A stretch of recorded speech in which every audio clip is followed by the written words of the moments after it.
o senhor precisa fazer o check-in no balcão. A voz era uma lâmina de aço polido, afiada e estéril. Kyle observou o velho entrar arrastando os pés pelas portas de vidro, uma rajada de ar frio de novembro entrando junto com ele. Mais um, pensou, seu monólogo interno uma trilha já gasta de condescendência. Toda terça-feira, como um relógio. A brigada geriátrica vinha soltar alguns tiros antes do jantar com desconto para idosos. O stand era o reino de Kyle. Era uma catedral de poder de fogo moderno, toda em polímero preto elegante, isolamento acústico cinza tático e o brilho digital nítido dos transportadores eletrónicos de alvo. O ar vibrava com a eficiência silenciosa de um sistema de ventilação de primeira linha, levando embora o cheiro de pólvora quase no instante em que surgia. Cheirava a dinheiro e precisão. O velho era uma anomalia naquele espaço. Ele usava um casaco de tweed com cotoveleiras de couro, gasto e brilhante de tanto uso. Suas calças eram de flanela cinza, e seus sapatos, de couro, estavam arranhados, mas imaculadamente engraxados. Parecia ter saído de um livro de história e caído em um filme de ficção científica. Ele carregava um estojo retangular comprido, não os de plástico moldado que os frequentadores usavam, mas de madeira, com cantos arredondados e suavizados por décadas de manuseio. A arrogância de Kyle era tão polida quanto o acabamento cromado do Desert Eagle da vitrine que ele cobiçava. Aos 26 anos, era o oficial de segurança sénior do stand, título que ostentava com a importância de um general 4 estrelas. Via o mundo em duas categorias, os que respeitavam as regras, suas regras, e os que estavam prestes a aprender. Balcão. Aqui, repetiu Kyle, um pouco mais alto, gesticulando com um movimento impaciente do pulso. Seu uniforme era tão impecável que parecia cortar vidro, uma camisa polo tática com o logotipo do stand bordado sobre o coração. O velho, que vinha absorvendo lentamente o vasto espaço limpo, virou a cabeça. Seu rosto era um mapa de uma vida longa e dura. Linhas profundas irradiavam dos cantos de seus olhos azuis claros, e sua pele tinha a finura de papel que só vem com a idade. Movia-se devagar, num passo que Kyle confundiu instantaneamente com fraqueza, uma lentidão deliberada, quase glacial. Ele se aproximou do balcão e colocou o estojo de madeira sobre ele com um baque suave e sólido. O som era rico e orgânico, em contraste com os cliques sintéticos do equipamento moderno ao redor. Apenas uma pista, disse o velho, a voz baixa e áspera, como folhas secas arrastando no asfalto. Kyle tamborilou os dedos na tela do tablet. Já esteve aqui antes. Há muito tempo. Era diferente naquela época. Diferente, zombou Kyle em silêncio. Provavelmente um monte de terra com latas em cima. Antes de nós transformarmos em uma instalação profissional. Certo, preciso ver sua arma de fogo e sua munição para inspeção. É uma nova política, disse, enfatizando a palavra nova como se fosse uma arma. O velho não discutiu. Apenas abriu duas travas de latão manchadas do estojo. A tampa ergueu-se com um leve suspiro. Dentro, aninhada em veludo vermelho desbotado, estava uma pistola. Era uma Colt 1911. Não uma reprodução moderna, mas original, o acabamento azul gasto até um cinza fosco nas esquinas do ferrolho e da armação. As empunhaduras de madeira eram escuras pela idade e óleo, os losangos quadriculados alisados no formato de uma mão. Um sorriso enviesado surgiu nos lábios de Kyle. Uma peça de museu. Já tinha visto em livros. Sabia que o design tinha mais de um século. Em seu mundo de armações de polímero, miras holográficas e gatilhos personalizados, aquilo era um dinossauro. Bonitinha, disse Kyle, a palavra pingando desprezo. Estendeu a mão para pegá-la. A mão do velho, nudosa e manchada pela idade, moveu-se com rapidez surpreendente, não para impedir, mas para levantar ele mesmo a pistola do leito de veludo. Segurou-a com uma familiaridade quase reverente, seus dedos conhecendo cada linha e curva. Puxou o ferrolho, o som um sussurro suave e mecânico de aço perfeitamente ajustado. Entregou a empunhadura primeiro. Munição, exigiu Kyle, os olhos ainda fixos na arma antiga. Parecia pesada, sólida. Obsoleta. O velho tirou uma simples caixa de papelão de munição 45 ACP, carregada de fábrica. Ponta de chumbo encamisada. Padrão. Kyle grunhiu, satisfeito. Certo. Pista 4, bateu um número plasticado no balcão. Pendure isso na sua cabine. Para trazer o alvo de volta, botão verde. Parada de emergência é o botão vermelho. Não toque no vermelho a menos que seja uma emergência real, entendeu? O velho apenas assentiu, seus olhos pálidos mantendo uma calma profunda e perturbadora. Pegou o número, levantou o estojo de madeira e começou sua caminhada lenta e deliberada até a linha de tiro. Kyle observou ir, um sentimento de superioridade arrogante tomando conta. Isso seria divertido. Já conseguia imaginar, o velhote atrapalhado nos controles, assustado com o recuo, mal conseguindo acertar o papel. Era seu dever, dizia a si mesmo, manter o stand seguro. E relíquias como aquela, nas mãos de relíquias como ele, eram um risco. O velho, Arthur Miller, sentiu o peso familiar da 1911 em sua mão enquanto preparava sua estação. A madeira quadriculada e fria da empunhadura era um conforto, uma memória tátil que atravessava mais de 70 anos. Ignorou os olhares. Podia senti-los, os olhares curiosos e condescendentes dos jovens atiradores nas pistas ao lado. Eles estavam equipados com coletes táticos, protetores auriculares de alta tecnologia e calças com uma dúzia de bolsos. Portavam armas que pareciam mais adereços de filmes futuristas do que pistolas. Os movimentos de Arthur eram sem pressa. Ele pendurou o número da pista no gancho. Prendeu seu alvo de papel no suporte, uma silhueta padrão de alvo com círculo central. Apertou o botão verde, e o alvo começou sua jornada zumbindo até os 15 metros de distância. Carregou metodicamente um único carregador. Seus dedos enrugados, porém firmes, encaixavam cada um dos 7 cartuchos gordos com eficiência treinada. O clique-clique-clique rítmico era quase uma meditação.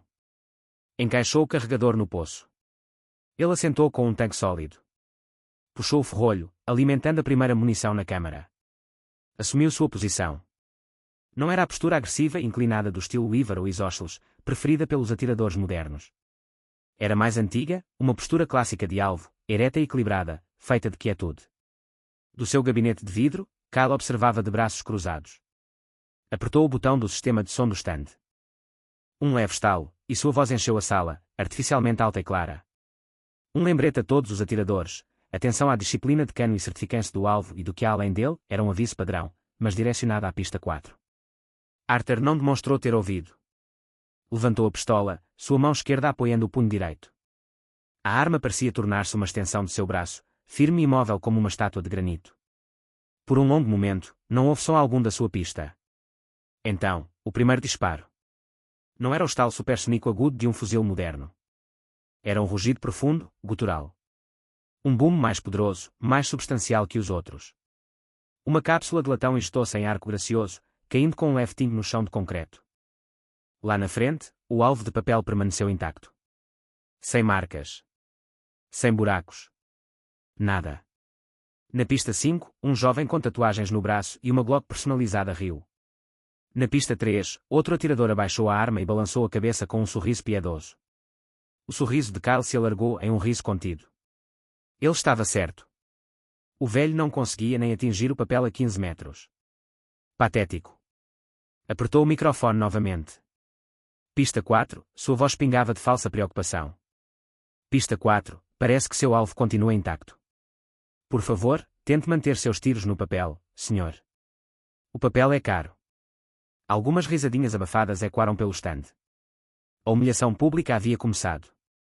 Arthur não reagiu. Sua concentração era absoluta. Sua respiração seguia um ritmo lento e controlado. Ele soltou um longo suspiro medido. Boom. O segundo disparo. Outra cápsula voou. Novamente, o alvo sem nenhum buraco novo. Kyle estava em seu elemento. Não era apenas um trabalho, era um espetáculo. Ele era o mestre de cerimonias nesse teatro da incompetência.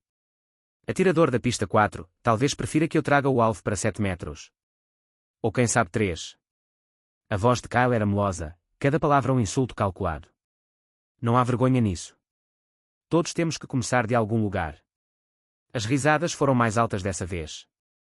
Os outros atiradores agora observavam abertamente o velho, esquecendo seus próprios treinos.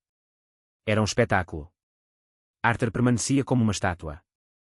Uma ilha de tranquilidade em meio ao mar de zombarias crescentes. Já havia vivido coisas muito piores que a troça de crianças. Já ouvira o assobio de artilharia inimiga, o crepitar de metralhadoras, os gritos de amigos morrendo. A voz condescendente no alto-falante não era nada. Era um mosquito zumbindo em meio a um furacão. Ele disparou novamente. Boom. E outra vez. Boom. 4 disparos. 4 rugidos retumbantes que sacudiram o ar. E 4 aparentes erros. O alvo, uma folha impecável e intacta, balançava levemente ao fim da trilha. Para Kyle, aquilo já era demais. Não era apenas incompetência, era um risco de segurança. E se uma daquelas balas perdidas ricocheteasse? E se o velho fosse um perigo para todos? Seu ego, inflado ao máximo, exigia ação direta. Precisava pôr fim àquilo. Pela segurança do stand, claro. Esse seria o motivo oficial no relatório. Mas a verdadeira razão era sua necessidade de afirmar dominância, de se colocar fisicamente sobre aquele velho e provar sua superioridade. Saiu do gabinete, suas botas suantes autoritários no chão de concreto polido. O ar na linha de tiro estava espesso com o cheiro de pólvora e a tensão elétrica. Marchou pela linha, passando pelos rostos sorridentes dos outros atiradores, e parou diretamente atrás de Arthur. Certo, vovô, já chega. Arthur terminou sua sequência. Mais 3 disparos, cada um rugido ensurdecedor, espaçados pelo mesmo compasso metronômico. Bum. Bum. Bum. 7 disparos no total. Um carregador completo. Com o último tiro, o ferrolho da velha 1911 ficou aberto, a ação destravada e segura. Só então Arthur baixou a arma, o braço descendo com a calma lenta de uma grua. Virou-se, não bruscamente, mas num giro lento. Seus olhos pálidos encontraram os de Kyle. Não havia raiva. Não havia desafio. Havia apenas vazio. Calma. Há algum problema, filho? Arthur perguntou, a voz ainda aquele sussurro seco. Problema. Kyle riu, um som áspero e feio. Você disparou 7 vezes e não acertou nem o maldito alvo. É um perigo para si mesmo e para todos aqui. Estou encerrando. Guarde sua relíquia e caia fora. O olhar de Arthur não vacilou. Eu não terminei. Ah, você terminou sim, rosnou Kyle, aproximando-se, invadindo o espaço pessoal do velho. Apontou para a 1911, que Arthur ainda segurava, apontada com segurança para o chão. Deixe-me ver essa coisa. Provavelmente nem é seguro disparar. O cano deve estar liso de tão gasto. Estendeu a mão para pegar a pistola. Foi uma linha cruzada. Uma violação do código não escrito sobre o espaço e o equipamento de um atirador. A mão de Arthur, a que não segurava a arma, moveu-se. Não foi rápido, mas foi inexorável. Subiu e repousou firme, mas gentilmente, no antebraço de Kyle. O toque era surpreendentemente forte. O aperto do velho era como fios de aço trançados sob a pele solta e enrugada. Não toque na minha arma de fogo, disse Arthur. As palavras foram quietas, mas carregavam um peso que tornava o ar mais denso. Não era um pedido. Era uma ordem, vinda de um lugar de autoridade profunda e antiga. Kyle, chocado com a força do aperto, recuou como se tivesse levado um choque. Uma fúria quente e cega o dominou. Humilhado diante da plateia. Acabou. Está acabado, gritou, a voz falhando. Está invadindo. Vou confiscar essa arma como insegura e o senhor está banido permanentemente deste stand. Apontou um dedo trêmulo para a pistola. Seus olhos caíram na empunhadura, em um pequeno pedaço quadrado de metal que não havia notado antes. Era uma placa de latão, não maior que um selo, incrustada na madeira escura. Estava manchada e opaca, coberta por inscrições minúsculas, quase ilegíveis. O que é esse lixo, afinal? Zombou Kyle, estendendo o dedo para cutucar a placa. Quando o dedo de Kyle tocou o metal, um choque percorreu Arthur. Não era elétrico. Era memória. O frio. O frio cortante que queimava até os ossos de um inverno na Coreia. O cheiro de lama congelada e pólvora. O céu cinzento sobre o reservatório de Chosin. A sensação da 1911 em suas mãos congeladas, o metal tão frio que queimava sua pele. Os gritos dos homens, as ondas intermináveis de soldados de branco descendo pelas colinas geladas. A imagem explodiu por trás de seus olhos, um fantasma sensorial mais real do que o stand iluminado ao redor. Por um instante, tinha 20 anos novamente, defendendo uma ponte quebrada sobre um rio congelado, o destino de toda a sua companhia descansando nos 7 tiros de seu carregador. O flashback sumiu tão rápido quanto veio, deixando apenas o eco de uma tristeza profunda. Olhou para o jovem furioso à sua frente, para o rosto contorcido de raiva mesquinha, e não sentiu nada além de uma pena imensa e cansada. Essa é a sua última chance, velhote, cuspiu Kyle, a mão pairando sobre o rádio no cinto. Entrega a arma, ou vou chamar a segurança para arrastá-lo daqui. Esse era o ponto sem volta. O momento em que sua autoridade se tornaria absoluta.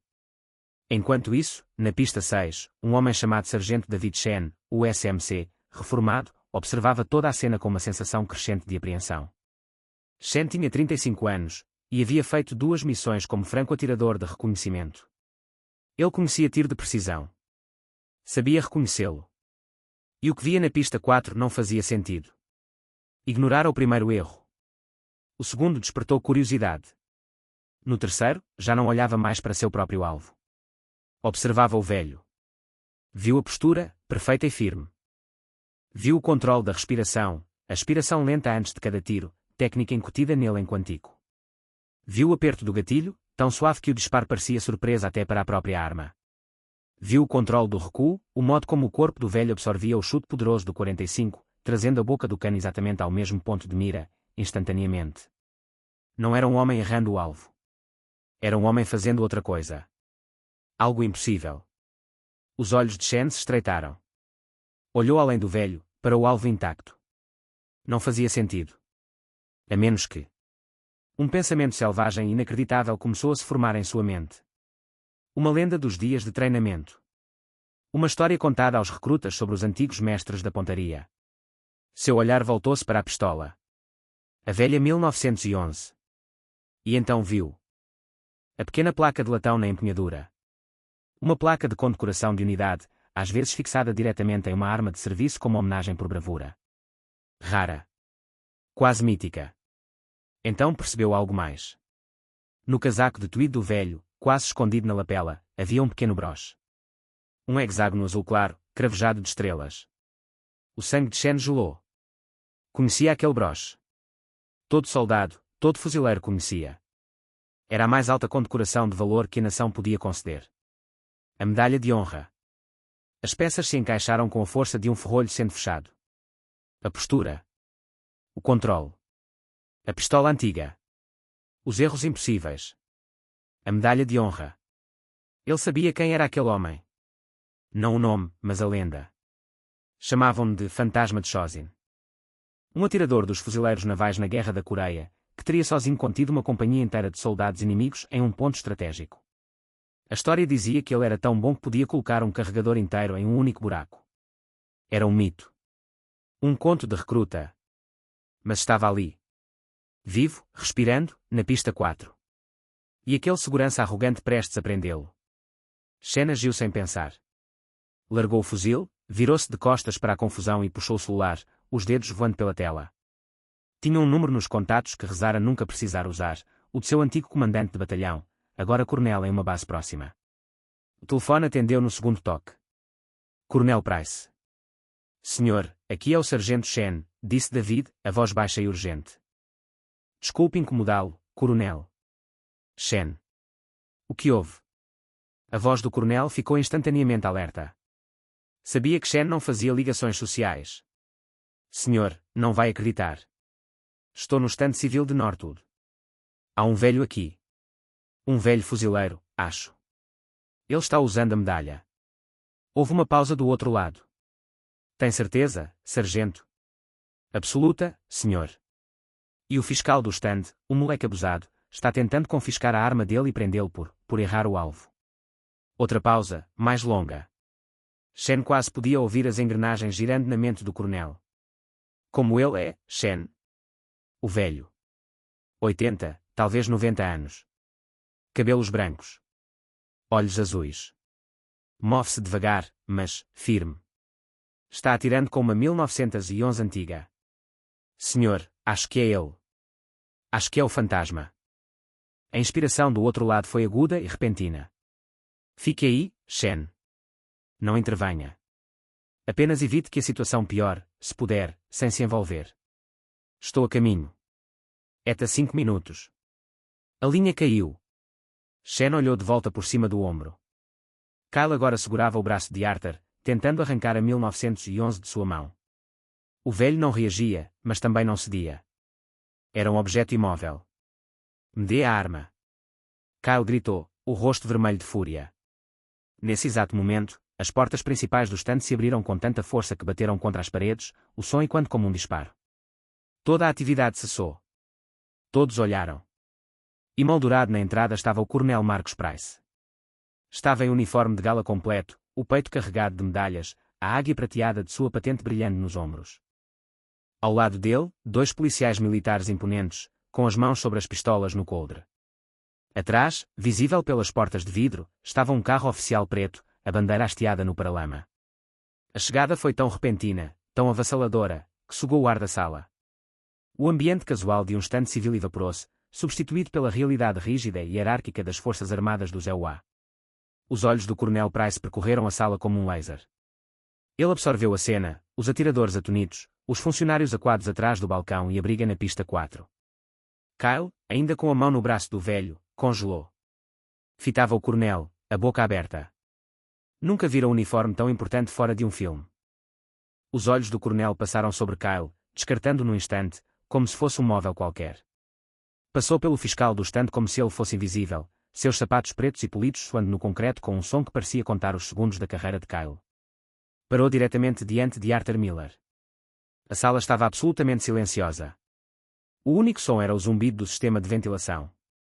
O coronel Price olhou para o velho, para seu casaco de tweed gasto, para a pistola antiga em sua mão e para a dignidade silenciosa em seus olhos cansados. O rosto duro e profissional do coronel suavizou-se em uma expressão de reverência profunda e absoluta. Endireitou-se ao máximo, as costas rígidas como uma barra de ferro. Levantou a mão direita em uma continência tão firme, tão precisa, que parecia vibrar com respeito não dito. Sr. Miller, a voz do coronel era um trovão baixo de pura deferência que encheu a sala. É uma honra, senhor. Arthur devolveu lentamente um aceno de cabeça. Um lampejo de algo, reconhecimento, talvez cansaço, passou por seus olhos pálidos. Kyle permaneceu congelado, a mão suspensa no ar onde antes segurava o braço de Arthur. O mundo havia virado de cabeça para baixo. O coronel havia saudado o velho. Havia chamado de senhor. O coronel Price manteve a continência por um longo momento antes de abaixar a mão. Então se virou para a sala, o rosto voltando a ser uma máscara de comando. Seus olhos encontraram Kyle. Você, disse o coronel, a voz agora fria e dura como granito. Você é o fiscal do estande. Kyle engoliu seco, a garganta súbita e dolorosamente seca. É sim, coronel. Oficial de segurança sénior Kyle Jennings. Oficial sénior Jennings, repetiu o coronel, transformando o título em insulto. Estava no processo de confiscar a propriedade deste homem. Ele era um risco de segurança, senhor, gaguejou Kyle, tentando recuperar terreno. 7 disparos e não acertou nem o alvo. É uma clara violação das normas do estande. Silêncio, ordenou o coronel. A palavra não foi alta, mas teve a força de um golpe físico. A boca de Kyle se fechou de imediato. O coronel voltou a olhar ao painel da pista 4. Traga o alvo. Kyle hesitou um segundo, depois correu até os controles, as mãos trêmulas. Apertou o botão verde. O transportador eletrônico começou a zumbir, puxando o alvo de volta para a linha de tiro.